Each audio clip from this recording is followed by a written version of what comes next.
guys, welcome to Irish Footy Vlogs. Welcome to another First Division review video. Daz Harnett is back today and Philip Warner again. What's the story, boys? Ito. Hi lads, how are we? The Bray Wanderers beat Cove Ramblers 2-1. That's a mouthful, isn't it? Bray Wanderers, Cove Ramblers, isn't it? They beat them 2-1 at the Carlisle grounds at the weekend. Great result for Bray. Turner gave Cove the lead after 32 minutes. Joe Doyle came in and got 2 goals, one right in half time, one on 16 minutes. Interesting one this, because Bray seemed to play 4-man midfield. Richie O'Farrell was left wing, for example. Lovage was right wing, and they're usually central players. But Brandon Kavanagh played in behind Joe Doyle, and I'm told he was fairly influential in the game. So it's a good win for Bray. Knocks Cove back a little bit because they could have reeled Bray in slightly here, Philip, couldn't they, with a win? Yeah, big time, Keith. And I suppose, as you said about Brandon Kavanagh there, I always try to go back and watch a bit of Bray when I can, just because he's a Rovers boy. So he was really good in the game. But to be honest, I think Bray kind of took time to get into the game. Cove took the lead. I thought just against the run of play, but I don't think Bray were creating too much when it came to it. Like, to be honest, they kind of had a lot of possession, but it was like watching Rovers, actually. They just, well, not last night, but in terms of throughout the past few weeks of the season, they just lacked a bit of penetration, I thought, and they didn't really create too many chances before Cove took the lead. But I think the goal woke them up, though, to be honest with you. And I think then they kind of, they took a bit of time, but when they did get going, they were really good. And I suppose it's not something we've said too much about Bray this season, that they've been really, really good in games. But I think the second half was really, really good performance as well. It's the best I've seen them play for a long time. Not too many chances created again in the second half, but just the way they went about the game, you could see once they got the equaliser at half time, I just thought they were going to at least get the draw. I thought there was no way they would lose the game. Cove did have a couple of chances, but I thought defensively Bray were brilliant on the night, and I think they were thoroughly deserved at the 3 points. And as you said, Brandon Kavanagh was really, really influential. But I suppose I'm just trying to think of who the centre forward was. What's the centre forward? Joe Doyle, yeah. Yeah, it's a few Joe goals Doyle. now he's got in the last few weeks, actually, which is needed with Gary Shaw having fitness issues. Yeah, exactly what they needed at the right time. And I suppose the thing is now for Bray, they don't tend to have a centre forward that scores too many goals. Do you know what I mean? And your man can be hot and cold from looking back on highlights. You know what I mean? So it's good that they've gotten scoring a couple of goals in a game. They're hoping now we can do it again next week. I suppose, yeah, they can only look forward now to the playoffs. I think now a big result like this just puts them in a bit more of a comfortable spot. And I suppose with other teams around them faltering in the playoff positions, there's no reason why Bray won't finishing it. Just I think they're kind of coming into form at the right time of the season. And I know they had a couple of results there a few weeks back where they kind of were lucky to pick up points against that Lown, but I think overall they've been really good from the turnaround that they've had. It wasn't a great start, but they're starting to really consolidate that position now. So yeah, I'd say they'll be doing okay and finishing the playoff spot. Yeah, interestingly, Daz, they actually brought Sam Verdon in from Longford. Obviously, he's an experienced player still quite young actually, but experienced kind of first division type player, isn't he? He can play up front, plays an attacking midfield. You'd like to think he'll give them a bit of added quality as well, wouldn't you? It's very important, I think, in the first division to get versatile players, because they tend to have smaller squads for the most part and younger players. So if you have someone as experienced that come in and play a range of positions, I think it gives the team a bit more of an uplift. And if you have injuries or that, or even, you look at Pats there, vulnerable in the left back position, if you have someone that can fill in and do a job to get you out of a game, it's very important. He's someone that can play, he can play around the block. As you said, he can play attack midfield. I've even seen him play on the wing a few times, and he always does a job wherever he goes. He's a very honest player, a hard-working player. Definitely great to have around for Bray, and doing well to have him in. And Bray have got a good few individual players this year, and like what Philip said, I think they will finish right up there. And it's interesting to look at the table. It's very open for who can finish in the playoff, which is what I love about the first division. It's very, very open. Look, I'm disappointed for Cove in that, to score early and to not even get a point out of it. I'd love to see Cove do a bit better, but I don't really think for the next few seasons anyway, unless they get a bit more investment, they're not really going to push on from where they are. I think they're kind of a bit stuck to where they are. But look, they're ahead of Cork, and they're going to be delighted about that, I'm sure. Certainly will, yeah. Shelburne beat Cabinteely 1-0 at Talca Park, and Cabinteely nearly continued to fill up that away form, to be fair. I mean, it was a last-minute own goal that won the game for Shelburne. To be fair to Shelburne, they're winning games no matter how, aren't they? It could be 4-0 one week, could be 1-0 last-minute OG. 11 clear, they're motoring, but Cabinteely will be a bit sickened by that, won't they? Yeah, Keith, and I think we discussed it as well, though, in the preview show. I don't think there was complacency in the game, though, from a Shels perspective. I just think Cabba were really at it. I thought, they created a few chances and they were really in the game.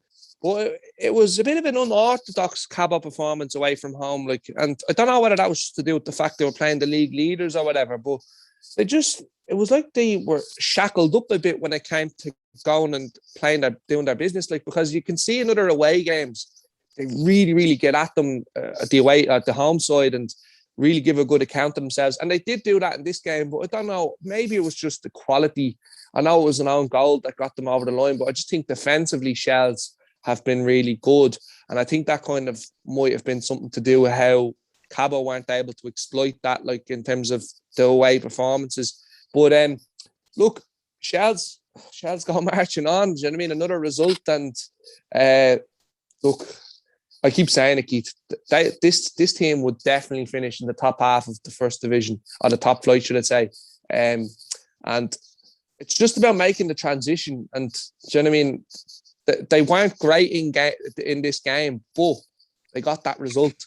And I suppose it's not something they were able to do when they were up there last year, when they weren't great in games. They lost and they dropped points. And I think this is probably going to be a good curve for them for next season. I think the fact that they're not going out completely and utterly dominating games, but they're still getting results. Like, they play Wexford. Wexford are very much in the game, have a couple of chances, but somehow they managed to grind out a result. Do you know what I mean? And that's something you haven't seen with Shels for the likes. Obviously, this season we are seeing it, but the last few years, Shels haven't been able to do that. So it's only credit to them. And I'm actually looking forward to them coming up, because I think they're one of the strongest teams in recent history that are going to come up from the first division. And hopefully, fingers crossed, they can give themselves a good account when it comes to it next year and not have an abysmal fall off the eclipse like they did last season. So, yeah, looking forward to them coming up now.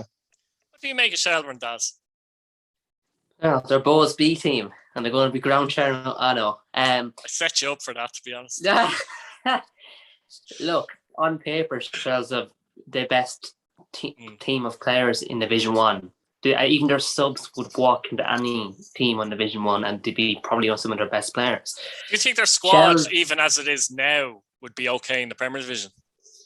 Well, I have to disagree with Philip. I don't think they'll finish mid-table. I think they'll probably be finishing just below mid-table. I don't think they get relegated, but I don't think they'd be smack bang in the middle and be absolutely fine. I don't think they would be. I know last season when they got relegated, it was a big fall off a cliff for them, and it was a big fall on the ground, and they just couldn't get results and had a few bad eggs in there, I believe, as well. But, I just don't think they would be strong enough at the minute to finish mid-table. They definitely wouldn't get relegated, and there'd be no fears about that. But it is a very strong team. They are grinding out results, something that they couldn't do last season. They are getting points on the board. There's been 1 or 2 games where they didn't really play significantly well, but still got the result because the quality got them over the line. That just shows the go from class with finances when that's involved, who you can bring in, and the players that can just spark up a bit of brilliance and get you a goal, or have it as a superb defence that just keep the ball out and you get one chance in the game and score. But look, Shelburne will come up, and they are too big of a club to be in Division 1. And when they come up, it'll be great for Bows and everyone else in Dublin having a rival team in the league and such a big team back in the league. So it'd be great to have them back up. It's amazing though, after 14 games to be talking about them as if they're up, but they kind of are, aren't they? Finished Cork City 2 Treaty at Turner's Cross, actually. And I was just thinking there while you were talking there actually about Cork City. For once, they actually managed to score 2 goals, but they decided to go and have a calamity at the back for the first time in about 3 months. 2 penalties they gave away. Collins got the winner in 74.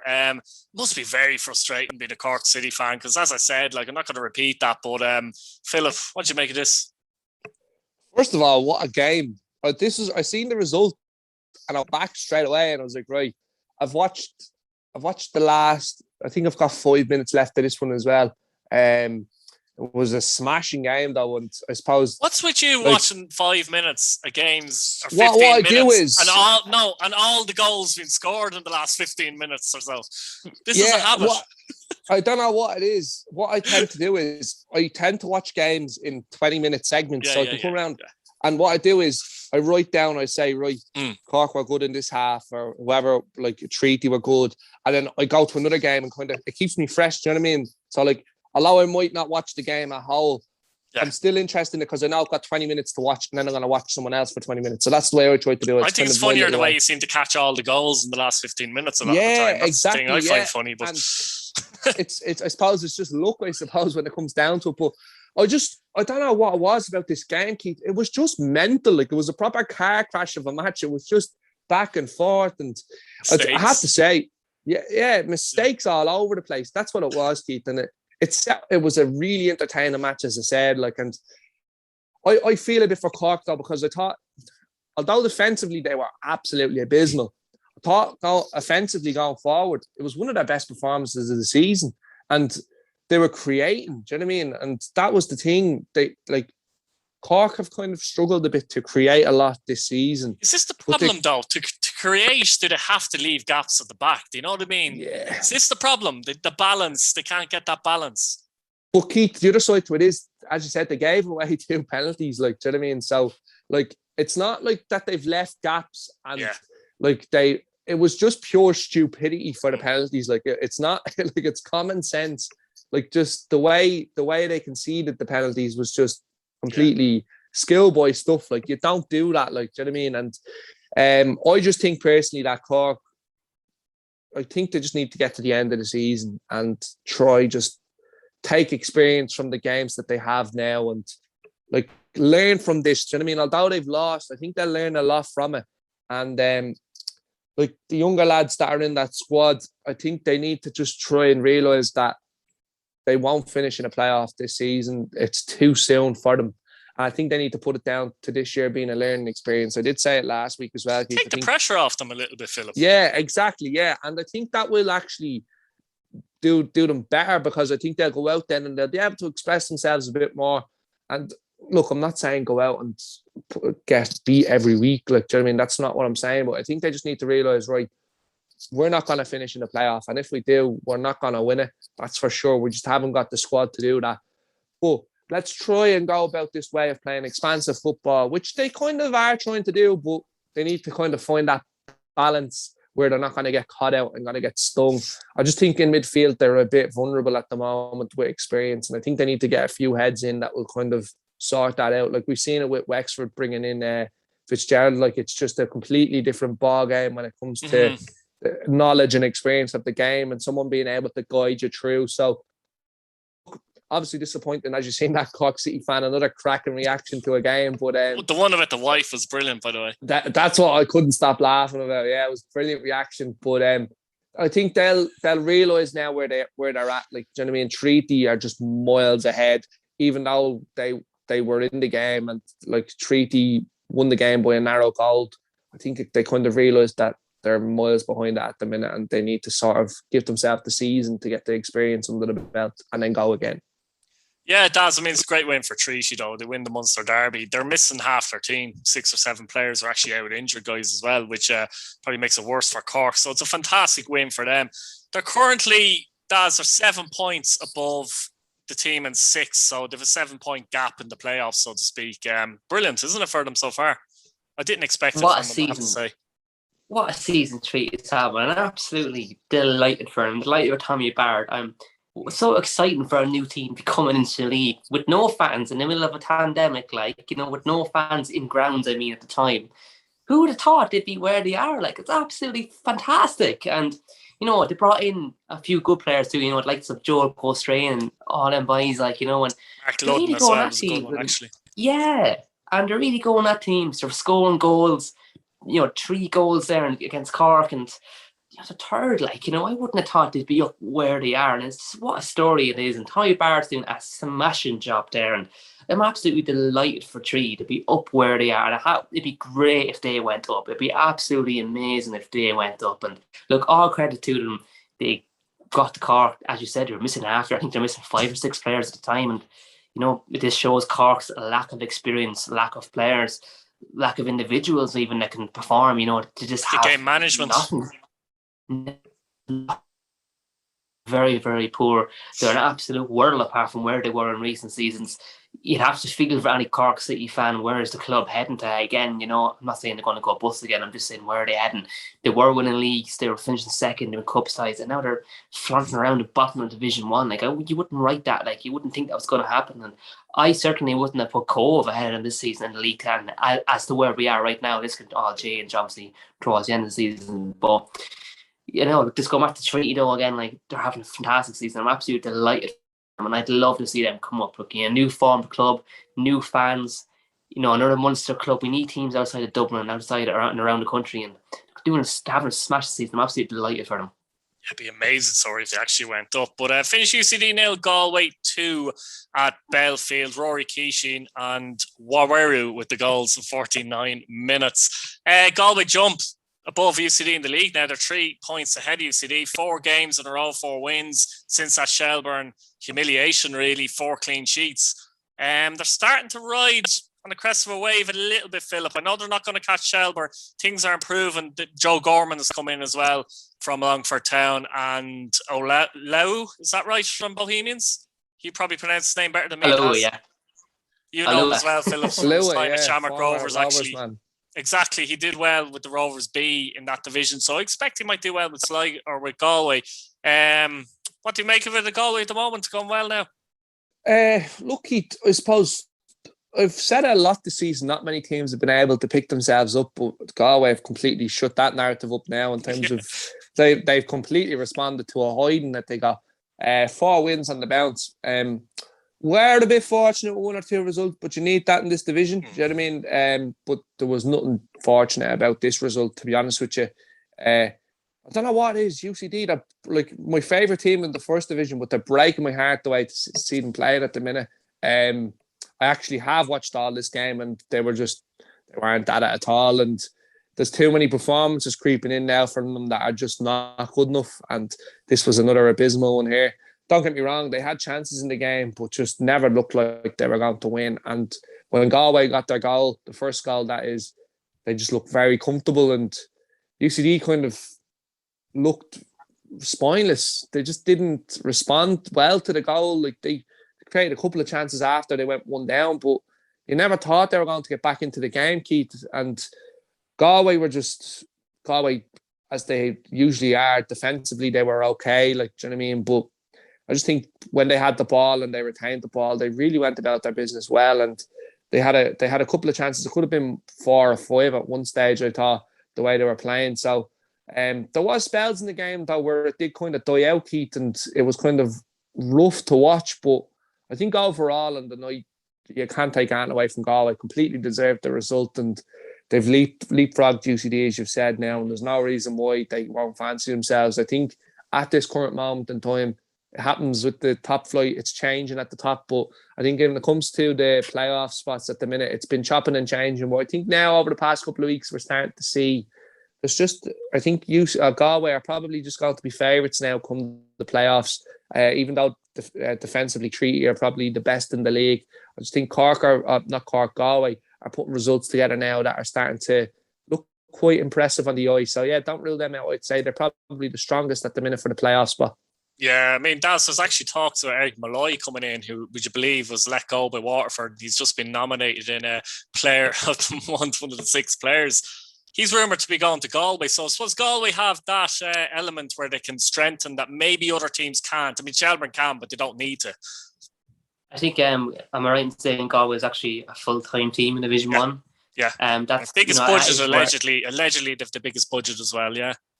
That's rare to see a full-time team in Division 1 unless they're a top Dublin team. That's no disrespect to anyone else in the league. The likes of, say, if Pat had went down that time, they probably would have still professional. Shelburne are professional. All these teams, they're full-time, and Galway have resources, they have strengths, they have finances, they have the pull. They will be able to get players in, and they're actively doing it.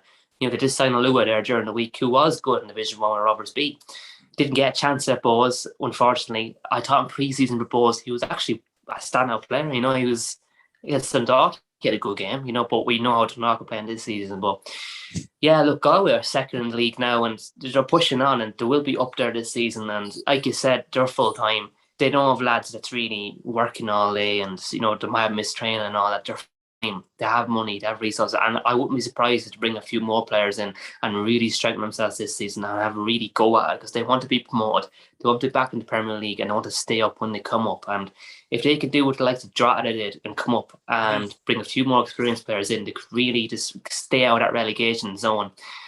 Look, I feel for UCD. They're a team I like because they're students. They're always a young team, an exciting team to watch. They always play with the ball on the ground, the right way to play football, as people like to call it, and they always produce really good players. So, look, I do feel for them, but let's not rule anybody out yet. The first division is always race. Things always change in that league, and it could change overnight. And if you get a few runs of wins under your belt, you could really catapult yourself up that table and be in a playoff shout. Nearly half the league can be in a playoff position, so it's always really open in that league. So I certainly wouldn't rule anyone out. So UCD will hope that they keep most of their players, because sometimes they lose them, don't they, at this stage of the season? We've seen it before with Ferrugia, and a couple of more players of one summer, wasn't it? Gary O'Neill had the same summer, wasn't it? And there was someone else, the goalkeeper, what's his name? Was it Kearns as well? Yeah. So that's the problem there. They, as we know, they're a college team, and these players are looking at their next move, especially if they're towards the end of their degree or their course or whatever they're doing with UCD, and someone comes knocking saying, look, we'll give you whatever much a week to play with us. They're going to have to go. And, they're right in Dublin. They have 4 or 5 clubs around them that could easily pick them up. So UCD's players are always going to be poached. And it's just unfortunate the way it's going to be. A lot of people don't really like them in the league in a sense of they have no fans. Like when I was at the last time UCD against Both, it was a home game for Both, which was great for us, but they don't really have any fans. So they really are a college team, and they lose all their players every season, their best players, but produce players, and full credit to them. And I think they're great to have in the Division 1 or in the Premier League where they are, and they're always a joy to watch. Yeah, definitely. Finally, then, we have to finish Wexford 4 at Lone 4. I just seen the highlights of this game, but I said there'd be goals in this game, Philip, but I didn't think there'd be 8 goals. And to be honest, there could have been more. I mean, some of the highlights, obviously the 8 goals, Kyle Robinson getting a hat-trick, great season, loan for St. Pat's. They've actually they brought in Cian Kelly on loan from Pat's as well, Jack Moylan on loan for Bows, and I think Thomas Considine was actually signed from Bows, I believe. Yeah, he's gone on a permanent deal, he's right back. He hasn't he? Yeah, so they're kind of bringing in these good young players as well. But looking at the highlights alone, I have to say, Jack Moylan looked absolutely terrific in the highlights. I know Robinson will get the plaudits for getting the hat-trick, but I thought Moylan looked really, really good in this game, Philip. Yeah, I've watched the highlights as well, Keith. This is a game that I want to watch back itself. I didn't really get enough time to watch it, though, so I'm going to go back and look back on it. But overall, Keith, what a game from the highlights and the scoreline. Jeez, but I tell you one thing, Keith, Wexford will be kicking themselves here. 11 minutes to go, 4-2 up, and then concede 2 late goals in the last 5 minutes. So, like, you don't want to give too much disrespect to them, but like those characteristics are of a spineless side that haven't really done much this season. Try their best, but you put them in pole position with 10 minutes to go. But I suppose if there's any team that you want to play in the first division with 2 goals up, 10 minutes to go, and fancies yourself to get something out of the game, it is Wexford. Like, do you know what I mean? That's the team you want to play. At Lone, again, to be honest with you, conceding 4 against Wexford, it kind of shows where they're at the minute, in my opinion. Like, and there could have been more, let's be honest. There could have conceded more. There was a lot of chances in that highlight reel that should have been put away. So I don't know. I just think if they're to take anything positive out of the game, they scored 4 goals. But again, the side that they're playing, you would have expected that. Not would have expected it. That's probably a bit disrespectful, but would have expected them to get a couple. Like, so. I don't know, Keith. I just think from an Athlone perspective, it's all gone belly up, and like their season's nearly. If they don't sort themselves out, it could be a write-off. Like, we weren't expecting them to finish in the playoffs. Let's be honest. I think at the best they probably would have hoped for that. But just after the start they made, Keith, I remember discussing it with you one day. We thought it probably wouldn't last, but then they kind of had a couple of results, mixed results, where we thought, actually, do you know what, they might do all right in finishing the division, in the playoff spots, but it just doesn't look like it's going to happen at the minute. And credit to Wexford, credit to Athlone, they gave a great spectacle. It was a bit of a mad game as the highlights, as we said, could have been any score, but I suppose a draw probably was a fair result when it comes down to it. Yeah, I mean, look, 4-1. What was it? 4-2 up with 2 minutes to go. I mean, from Wexford's point of view, that's disappointing. It shows their naivety. Like, I've just named the players that brought in. Cian Kelly on loan, under 19.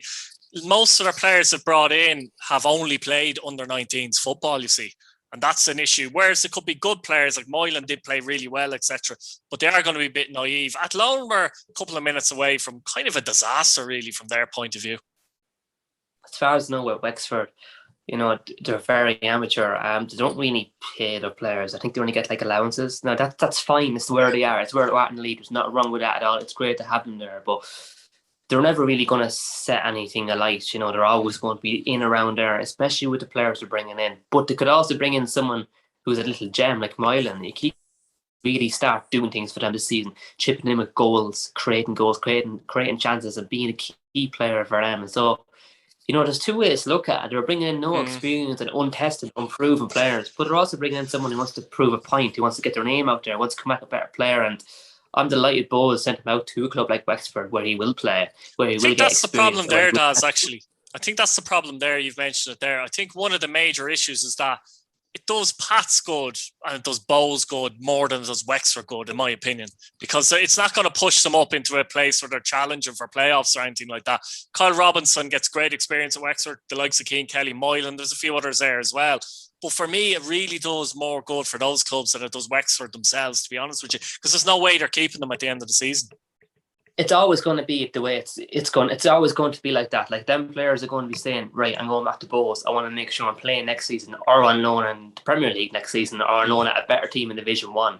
They're not going to want to go back to Wexford next season. They're going to be like, well, I want to go to maybe Cabinteely. They're nearer to Bowes, and they're going to finish up higher up in the field. It benefits Wexford in a sense of, their youth structure mightn't be as good as everybody else's. The pull of players won't be as good. They don't have the finances to bring anybody else in. It is what it is, and it's going to be that way for them. It's doing them good in the sense of they'll get players in that'll do a job for them temporarily, but they'll be gone. They're going to have to replace them straight away.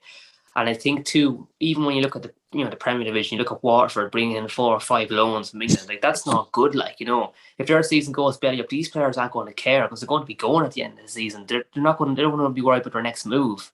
Same with Wexford. If a player goes there and doesn't play well, so what to them? Like, they're going to be going next season, and Wexford's just left there. But it's a great experience for the players that are there, and it's a great learning curve for them, and they learn to play different positions. So, look, at least it's good for the players to get experience for Wexford, and at least Wexford will get players in. And look, the sign Constantine off Bowes obviously wasn't going to get in at Bowes, but we'll get in at Wexford, and he probably might look for a move elsewhere next season, see how he does. Yeah, exactly. Look, thanks, lads, for coming on. Brilliant stuff as usual. Subscribe, guys, if you're new. Hit the bell notification button and comment below. Thanks, guys. Brilliant. Cheers, Keith.